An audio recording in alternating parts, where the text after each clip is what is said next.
Sebelum lahirnya Persib Bandung, di kota Bandung telah berdiri klub sepak bola Bandung Inlandse Voetbalbond atau BIVB. Sekitar tahun 1923, BIVB ini merupakan salah satu organisasi perjuangan kaum nasionalis pada masa itu. Tercatat sebagai ketua umum BIVB adalah Mer. Syamsuddin yang kemudian diteruskan oleh R. Atot, putra dari pahlawan nasional Dewi Sartika. Atot juga tercatat sebagai komisaris daerah Jawa Barat yang pertama. BIVB memanfaatkan lapangan Tegalega di depan Tribun Pacuan Kuda. Tim BIVB ini beberapa kali mengadakan pertandingan di luar kota seperti Yogyakarta dan Jakarta pada tanggal 19 April tahun 1930. BIVB bersama dengan VIJ Jakarta, SIVB, Persebaya, MIVB, PPSM Magelang, MVB, PSM Madiun, VVB, Persis Solo, dan PSM, PSIM Yogyakarta, turut membidani kelahiran PSSI dalam pertemuan yang diadakan di Societate Hadiprojo Yogyakarta.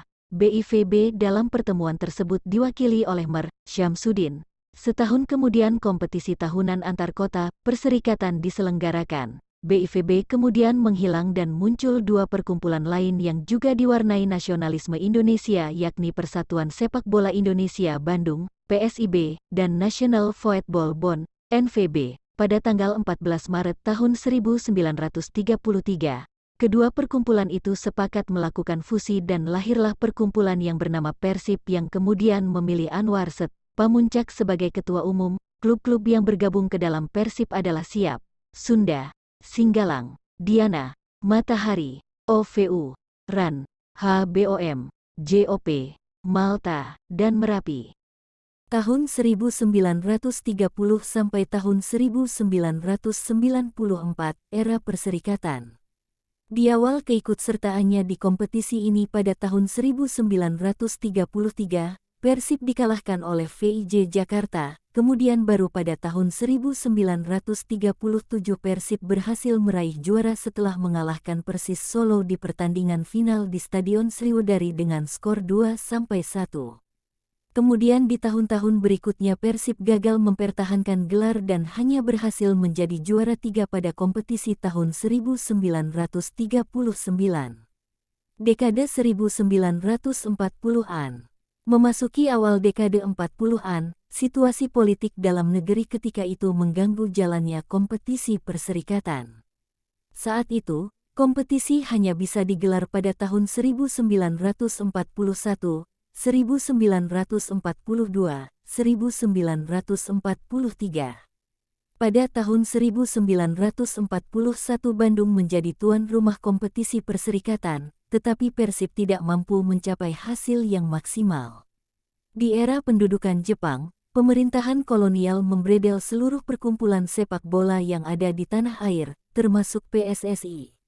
Pemerintah kolonial Jepang pun mendirikan perkumpulan baru yang menaungi kegiatan olahraga ketika itu, yakni Rengo Taikukai.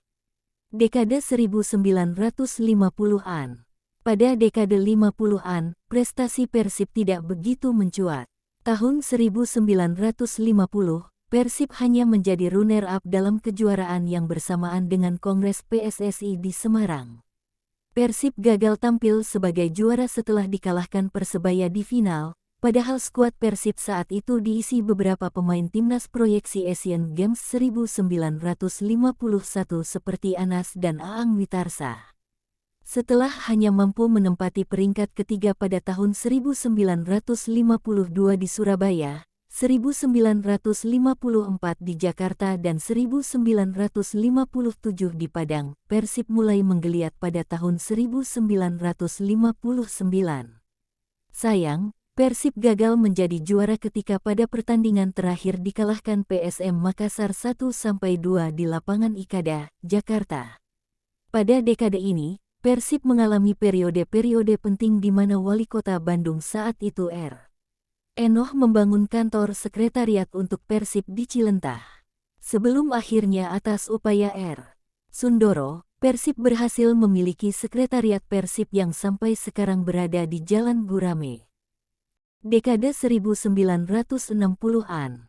Pada musim kompetisi 1961, Persib berhasil menjuarai kompetisi Perserikatan setelah memperoleh poin tertinggi di putaran final yang diikuti 7 kontestan. Tetapi setelah itu di tahun-tahun berikutnya prestasi Persib kembali melorot dan gagal mempertahankan gelar pada kompetisi Perserikatan 1964 dan 1965 di Jakarta.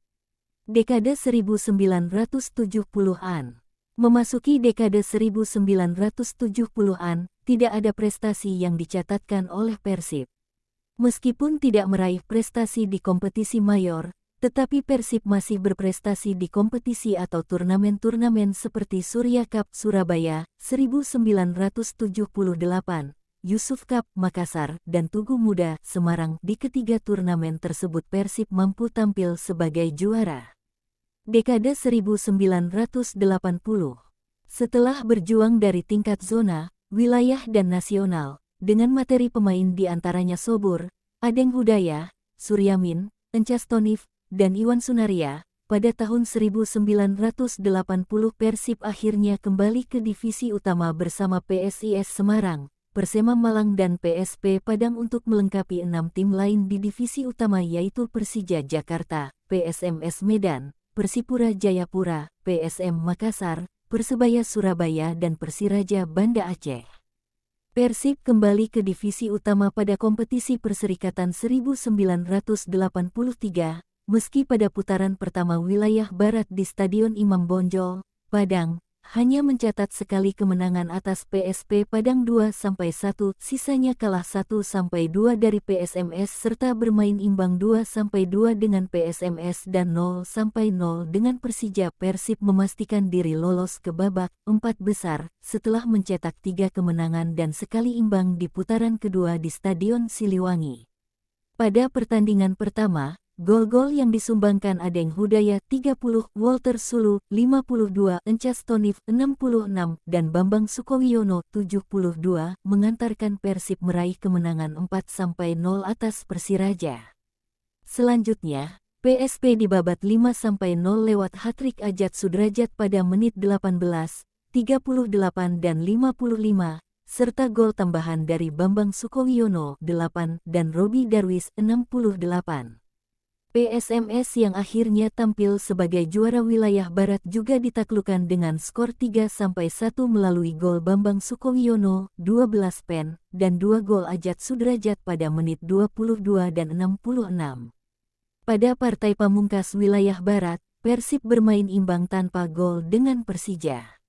Di babak 4 besar yang berlangsung di Stadion Utama Senayan, Persib dan PSMS bergabung dengan 2 wakil wilayah timur, Persebaya Surabaya dan PSM Makassar. Persib akhirnya lolos ke grand final setelah mengalahkan Persebaya 2-1 lewat gol Wawan Karnawan 40 dan Walter Sulu 60 kembali membekap PSMS 2-1 melalui 2 gol yang diborong Ajat Sudrajat dan menghancurkan PSM Makassar 3-0 lewat gol Jafar Sidik 10, Yana Rodiana dan Bambang Sukowiyono 74. Persib dikenal bersaing ketat dengan PSMS Medan dalam perebutan gelar juara Perserikatan. Pertemuan mereka yang pertama di laga pamungkas Perserikatan terjadi pada musim 1983. Tiada gol tercipta pada 90 menit pertandingan dan tambahan waktu, namun PSMS mampu mengalahkan Persib dengan keunggulan 3-2.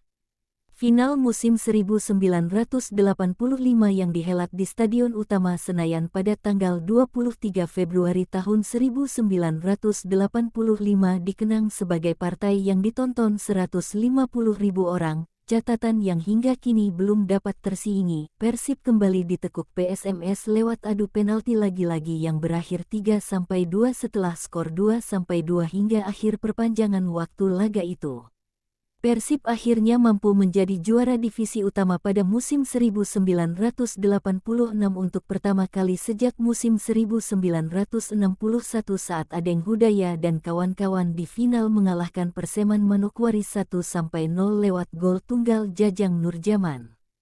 Ketika itu skuad Persib dihuni pemain hasil binaan Marek Janota seperti Sobur, Boyke Adam, Wawan Hermawan, penjaga gawang Wawan Karnawan, Ade Mulyono, Suryamin, Ujang Mulyana, Sarjono, Adeng Hudaya, Robi Darwis, Yusroni, Cornelis, Ajit Hermawan, Ajat Sudrajat, Yana Rodiana, Sam Triawan, Iwan Sunaria, Dede Rosadi, Jajang Nurjaman, Bambang Sukowiyono, Suhendar, Kosasih dan Jafar Sidik. Pemain-pemain itu ditangani pelatih Nandar Iskandar. Gelar juara bertahan gagal dipertahankan Persib pada musim berikutnya, 1986-1987. Setelah lolos ke babak 6 besar, Persib tidak lolos ke grand final karena hanya berada di peringkat ketiga klasemen akhir. Nilai yang dikumpulkan Persib yaitu 6, hasil sekali menang dan 4 kali seri, sebenarnya sama dengan PSIS Semarang. Namun, karena unggul dalam produktivitas gol, Persislah yang akhirnya tampil di final dan menjadi juara dengan mengalahkan Persebaya 1-0. Dari 5 pertandingan yang dimainkan, Persib hanya mencetak 2 gol melalui Ajat Sudrajat ketika bermain imbang 1-1 dengan Persipura dan Adeng Hudaya saat mengalahkan PSIS 1-0. Tahun 1986, usai Persib menjuarai kompetisi Perserikatan Divisi Utama, mereka juga memenangkan Piala Sultan Hasanal Bolkiah. Di partai final, Persib yang mendapat tenaga tambahan dari libero terbaik Indonesia saat itu Heri Kiswanto, mengalahkan tim nasional Malaysia. Gol kemenangan Persib dilesakan Yusuf Bahtiar, yang kemudian melegenda sebagai dirijen utama Persib di Liga Indonesia. Pada musim berikutnya, 1987-1988, Persib kalah bersaing dengan Persebaya yang akhirnya tampil sebagai juara dan Persija sebagai runner-up. Namun, pada musim 1989-1990, di bawah besutan pelatih Ade Dana dan 2 asistennya Dede Rusli dan M. Thohir, Persib kembali menjadi juara setelah pada babak grand final di Stadion Utama Senayan mengalahkan PSM Makassar 2-0 lewat gol bunuh diri Subangkit dan Dede Rosadi. Tahun 1994 sampai tahun 2007 bergulirnya Liga Indonesia. PSSI memutuskan untuk mengakhiri dualisme kompetisi yaitu Perserikatan Amatir dan Galatama semi-profesional dengan menggelar Liga Indonesia mulai musim tahun 1994 sampai tahun 1995 dan membuka keran bagi pemain asing. Sebanyak 34 tim, terdiri dari 16 ex Galatama dan 18 ex Perserikatan, tampil dalam kompetisi Liga Indonesia, LI. Ke-34 peserta dibagi ke dalam 2 wilayah, Barat dan Timur. Di wilayah Barat bercokol Arseto Solo, Bandung Raya, BPD Jateng, Mataram Putra, Medan Jaya, Pelita Jaya Jakarta, Persib Bandung, Persija Jakarta, Persijatim Jakarta Timur, Persiku Kudus, Persiraja Banda Aceh, Persita Tangerang, PS Bengkulu, PSDS Deli Serdang, PSMS Medan, Semen Padang, dan Warna Agung. Sedangkan di wilayah timur, ada Arema Malang, Asyabab Salim Group Surabaya ASGS Barito Putra, Gelora Dewata, Mitra Surabaya, Persebaya Surabaya, Persegres Gresik, Persema Malang, Persiba Balikpapan, Persipura Jayapura, Petrokimia Putra Gresik, PSIM Yogyakarta, PSIR Rembang, PSIS Semarang, PSM Makassar, Pupuk Kaltim Bontang, dan Putra Samarinda. 17 tim yang berada di masing-masing wilayah harus bertarung secara reguler dalam 32 pertandingan home and away. 4 tim teratas berhak lolos ke babak 8 besar dan 2 tim terbawah di masing-masing wilayah degradasi ke divisi I. Liga Indonesia mengalami perubahan setelah dibentuknya Liga Super Indonesia LSI sebagai liga divisi teratas menggantikan divisi utama yang menjadi liga tingkat kedua. Musim tahun 2008 sampai tahun 2009 menjadi yang pertama dalam tajuk LSI. Klub tidak lagi diperbolehkan menerima bantuan dana dari pemerintah daerah dan didirikanlah PT. Persib Bandung bermartabat sebagai perusahaan yang menaungi Persib. Jaya Hartono membawa 2 anak asuhnya di Deltras FC, Haryono dan Waluyo ke dalam tim. 2 pemain muda, Irwan Wijasmara dan Wildan Syah, bergabung dari tim Diklat Persib.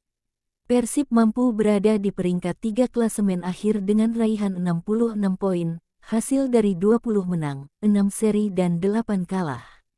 Musim selanjutnya, yaitu tahun 2009-10 Persib ditinggal Eka Ramdani yang menerima tawaran Persisam.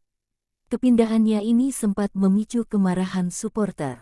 Lorenzo Cabanas, Rafael Alvis Bastos, Nyeknyo B, Edi Kurnia, Zainal Arif, Suwita Pata, Haris Salisbury dan Waluyo juga meninggalkan klub. Sebagai gantinya, Budi Sudarsono, Cucu Hidayat, Aji Nurpijal dan Christian Rene direkrut serta Dedi Haryanto dipromosikan dari tim Diklat. Dua pemain timnas Thailand Sintawicai Hatairattanakul dan Suchao Nuhnum direkrut Persib dengan status pinjaman. Persib mengakhiri musim dengan duduk di peringkat 4. Untuk musim Liga Super Indonesia 2014, Legiun asing Persib diisi oleh Vladimir Vujovic, Jibril Kolibali, dan Makan Konate. Dalam sebuah laga uji coba tanggal 14 Mei tahun 2014 di Stadion Sijalak Harupat, Persib menahan imbang raksasa Belanda, Ajax Amsterdam dengan skor 1-1. Pada musim reguler, Persib berada di bawah juara grup A Arema dengan 41 poin, berbanding dengan 44 poin yang diraih Arema. Persib kemudian memasuki babak 8 besar, tergolong ke dalam grup B bersama PBR, Mitra Kukar dan Persebaya. Dengan raihan 4 kemenangan, dan masing-masing 1 seri dan kekalahan, Persib melaju ke semifinal untuk menghadapi Arema. Laga yang berlangsung di Stadion Gelora Sriwijaya mampu dimenangkan Persib dengan skor 3-1 setelah perpanjangan waktu, lewat gol Vujovic di menit 84, Atep di menit 91, dan Konate di menit 114 yang hanya dibalas Alberto Goncalves da Costa di menit 46. Persipura adalah lawan Persib di laga final yang juga dilakoni di Gelora Sriwijaya pada tanggal 7 November tahun 2014. Ian Kabes membuka skor dengan golnya di menit 5, namun Immanuel Wanggai mencatat gol bunuh diri di menit 45+1. Persib berbalik unggul lewat M. Ridwan di menit 52, sebelum akhirnya kembali imbang oleh Boas Solosa di menit 79. Adu penalti dimainkan. Setelah di babak perpanjangan waktu skor tetap 2-2. Boas, Yohanes Pahabol, dan Robertino Pugliara dari Persipura serta Konate, Ferdinand Sinaga, Tony Sucipto dan Supardi Nasir berhasil mencetak gol di babak penalti.